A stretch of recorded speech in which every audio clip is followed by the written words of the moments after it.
Tonight, only on WRAL, cell phones in the classroom. You've certainly heard us talk about this a lot this week. State lawmakers and school boards want to restrict their use, and that's why WRAL's Destiny Patterson teamed up with our education insider, Emily Walkenhorst, who joins us now. Emily, good to see you.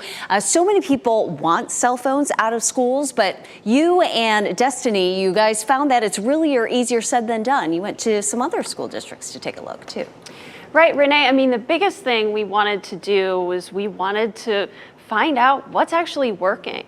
Our biggest takeaway was that just having a cell phone policy is really just a start, because we found surveys in Wake County, Federal Education Department, even Pew Research Center show that most schools already have a policy, yet countless parents and teachers are responding to a lot of the same surveys and saying cell phones are still a problem, these are not working.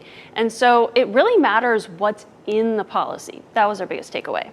So who did you talk to get a good feel for this? We wanted to actually go to the schools themselves. We talked to teachers and students, people who are ultimately responsible for any of this stuff actually working. We got a lot of great insights from them about consistency and needing administration to back things up. And there's a general understanding things are going to change.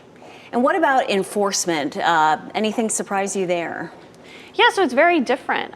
Confiscation is actually not super popular even among teachers because they don't really want to be responsible for a device. Right. It could break, it could get lost, but they also just don't want to fight with students to take them away. So there was a big push to maybe let's find something else, or let's have an administrator be the one who ultimately takes this phone. And that is what some schools do.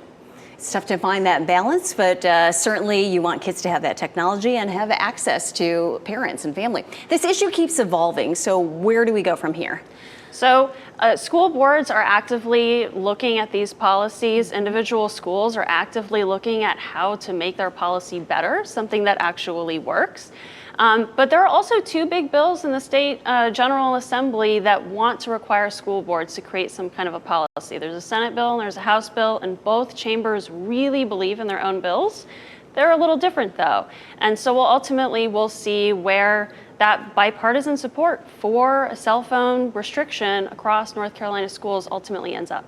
Really interested in finding out what you and Destiny uncovered in your report, and this is something that affects so many families. Tune in tonight at 6 for original reporting that you will see only on WRAL. Emily, thank you so much. Chris.